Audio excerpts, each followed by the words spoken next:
stable, but on the edges, I mean, it's kind of like building a house and with stilts. You see that all over the Smokies.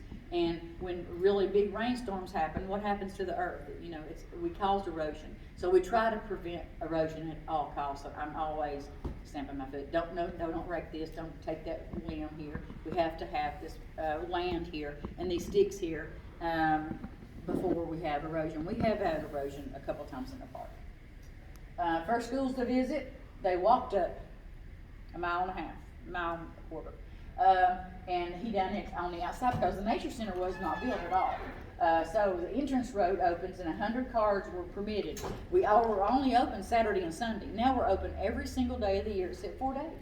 We close Thanksgiving Day, but naturalists always have to come because we always have to feed, So we're closed Thanksgiving Day, New Year's Day, Christmas Eve, and Christmas Day. All the other days we're open, if it's really icy on the roads, we scrape it off and y'all can come on up. This is the Nature Center being built in 1970, and it's brick and stone, and we have a really cool cantilever balcony. If you visit Case Cove, you know what cantilever means. A lot of it means then, if you built something on this square foot of land, you pay taxes. But if you went out and have more room out of here on the second floor, you didn't pay taxes on that upper part. You pay taxes whatever's on the ground. So it was really neat. So that's kind of like a year later, 2 years later. You give time for the trees to go and the dogwoods to go. So it's a beautiful place. It's a beautiful place there. Base Mountain is now home to a nature center, planetarium, observatory, a heritage museum, herpetarium, animal habitats, lake and dam, ropes adventure course that was installed about 11 years ago, hiking trails, and the famous fire tower. 1992 was our first wolves. I didn't get to greet them and raise them, but I've got to take care of them because I didn't come to the park until 1998. Me and Gail come as a package. I mean, she comes all the time because she's a volunteer and she likes to help out with the wolves. So she's helped raise every pack since 2003, 2007. And then we got additional pups. They're not pups anymore, and I'll show you the pictures. They're not pups anymore. They're 7 and 8. And they're in their frisky season right now. I've been getting pictures every day. Rhonda this, well, Dakota's liking this wolf, and not supposed to happen. The alphas are supposed to like each other really good, but that don't happen sometimes. Dakota likes another boy, and then the other girl likes, it's a picnic place up there. It is. Because one time I was down here, when we got Dakota was 8 months old. And the girls are not supposed to go in season or be able to take over a pack or anything until they're at least 2. She was 8 months old. Somebody called me and said, Rhonda, I don't know what's going to happen. Dakota is mating with Tanasi, the alpha male, like 7 years old. And I thought, oh my God. No, it's not. Really, it's the other black wolf. She's okay. No, it's not. We know the wolf. So they sent me pictures, and I thought, well, we're going to have a dead Dakota because she's 8 months old and already mating with the alpha male. That's not going to be good. So Natar done nothing about it. So Dakota took over as 8 months old. So she's a little fierce. A new barge is ready and seating 50 now because the old barge only seated 25. So we got a big new barge now. I like the old barge for some reason. I don't know. I like the old stuff. So the new barge seats 50. Has anybody been on the old barge where the naturalists sat in the middle and y'all sat on the outsides? We like that because if it rained, who got wet? Y'all. We didn't get wet but everybody come around you and we didn't get wet. But this barge, we're sitting in the back in the corner, so we get wet first. So yeah. So it's a difference. So we just had to get different all about it because I like it holds a lot of people. It holds 50 people, and we got a bigger engine, so it's nice. So we could run the barge in the summer and the spring every single day, every single hour, and it would be filled up. But we only run it like 3 times a day in the summertime. The new planetarium was upgraded in 2021, or really 2020 to 2021. It got done in 2021 and opened to 50 people instead of 102, I think, because we're still in our COVID guidelines, kind of. During the height of COVID, we closed everything except the park. We had one set of bathrooms open, and everything. That's it. And then all the trails and all the animals were available. So we opened 3,500 acres, but closed all the buildings. And so we had to, wolf paws, and another wolf paw 6 foot away, so we had wolf paws to stand on. So we're like probably 75% operational now. We are opening the building. The planetarium is like half, and the barge is like 25 instead of 50. So we're trying to get there. We're trying to get up there. A new red fox habitat. I will see that done, then maybe I'll retire. But I have to have Jamie's habitat done because I don't think any animal needs to be laying on concrete in the snow and ice. I don't like that. So everybody says, Rhonda, you'll get it, we'll get it. So I made his habitat in the drawings 4 years ago. So and then COVID happened, and then other stuff happened, and other stuff happened. So hopefully we got a little bit of it done. We got electricity and water, and that's all we've got done, and the trees cut down. So he's going near the wolves, and we'll probably have that in a minute. There's a new legacy trail. We had to have that new trail because there's a new antenna going up on the mountain. No, it's a new antenna, and one's shutting down and tearing down and moving it and getting it a lot bigger. So we had to have a trail because that road is 3.5 miles long. So we had to have a trail so people could get around it safely. New amphitheater will be completed hopefully in the fall of 2022. So a lot of new things are coming. We're trying to celebrate last year, and some of it's spilling over into this year. We celebrated for an entire year, so we're trying to. So our park is special to our visitors, so we're inventing new ways to stay open to the public during COVID. So all of our hiking and biking trails will never close. I've already said that. I'm sorry. But we're about 75%. We do most of our programs outside and not inside. So we are opted programs where we used to have rocks to stand on. 9 rocks, it's like we're trying here. This is our new sign. It's a beautiful new sign. We've had a lot of stuff going on inside the buildings because the public was not allowed in the buildings. So we've done a lot of work stuff in the buildings. So it's all new. Most of it's new. Okay, this is our tree. This is it was made by our staff, and it's some kind of type of metal, and all the animals are on there. You cannot get a good picture of that because that big old pole holds that planetarium thing. What is it? I don't know what that is. I don't do space and stuff like that. So that's in the white when you walk in the door. And this is our new stuff. For walking around, you discover the top layer of the earth.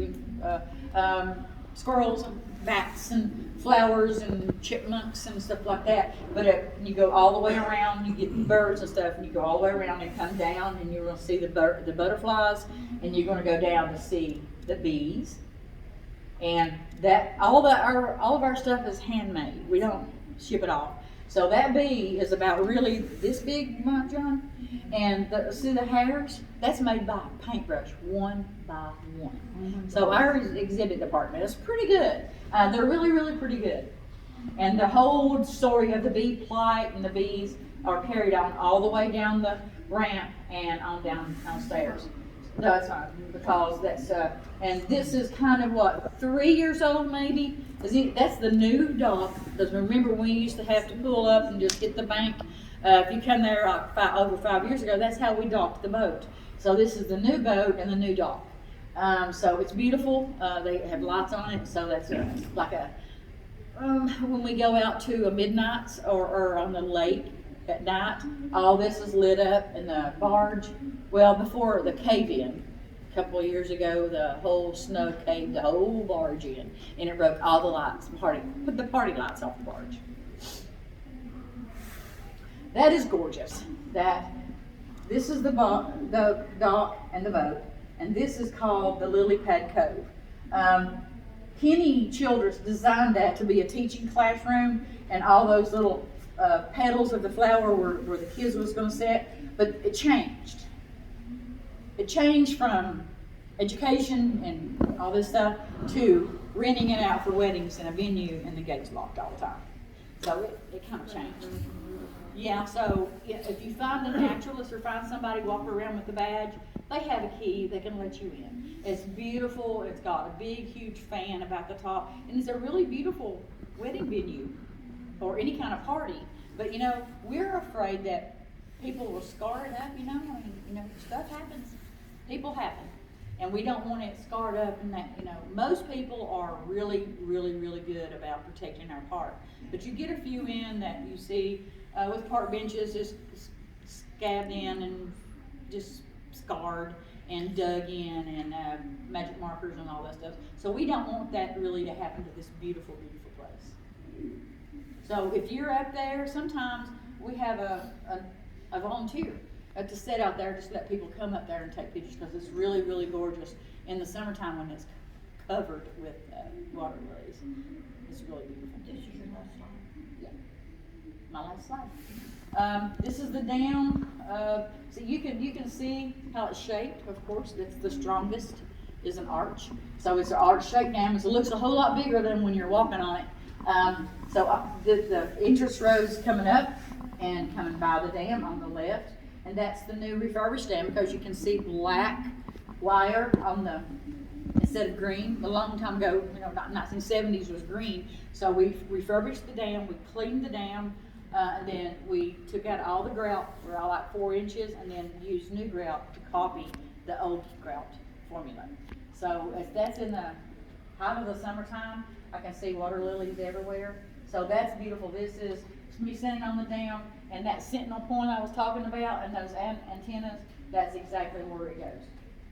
So, anybody have any questions about the history? I know a whole lot of history, but you can't cram so much in. I was just going to make a comment. I think I read that it's the biggest city park in the United States, bigger than New York's Grand Central. Well, it's 1,352 acres.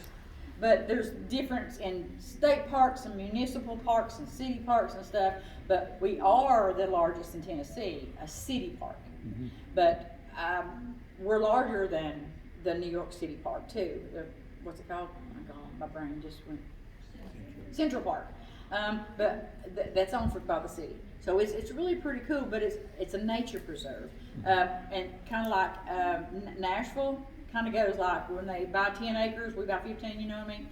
Or it's donated. A lot of the land around Bays Mountain is donated. So it is the largest in the state as a nature. It's a city park. It's not a state. A lot of people call it state parks. It's not a state park. It's owned by the Kingsport City because Kingsport owned it a long, long, long time ago, made a water supply out of it.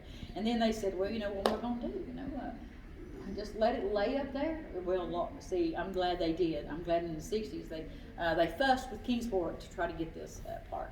Because when I first seen it, I was 13 years old. I said, one of these days, and this is true, one of these days I'm going to live in that fire tower and be a ranger up there. And I don't want to live in the fire tower now. I really don't, because it used to have a house there, but we opened it and the house is still there because it was in operation. People watched the fires, and the dudes or whoever watched the fire tower come up there on horseback and run their provisions for 2 weeks, and people spelled each other. But that would be okay. But people happened, and they busted all the windows out of everything in the world, and they just done things to it. So we hauled all that off. But you can still see the footprint of the house, and it wasn't a little teeny house. It wasn't a big house. Probably 2 rooms, and we still see the cistern is there, and it's a really pretty cool cistern way. I mean, it's on top of the mountain, and the water supply for the cistern was rainwater, and it was like it's a square of concrete and a ball about this big, and it's brass, and the water flows between the brass and the concrete, like you can slip a piece of paper down there. That's all. So no snakes and animals can go down there and rot. So So, but there's a key. And I asked this person. He said, "Oh, I used to. I constructed that." I said, "Oh, please tell me how it works, because I've always wondered how you get water out of a hole. They don't even look like a hole." So we had a key, and that brass ball really was a tube. So you let it go down in there. You pulled it up, and you had water in the back. It's just kind of like a wishing well, but it was brass. So it's pretty cool. That's how they got water. But then, you know, stuff happened. We tore down a few buildings, after we opened the park. Because, you know, 99% of the people are really good people, 1% ruins it for everybody. Like Ledbetter Gap, I had a Ledbetter cabin. You know, you know, some people wouldn't go in there and demolish it, and the fire tower don't have a window in it. When I was a kid, I think when I was young, very young, they had a window in the fire tower, but there's no windows anymore left at all. So, and you have, did she have a question? She don't have a question. Okay. Anybody have a question? Now, y'all, if you all want to visit the park, I've got a family pass. It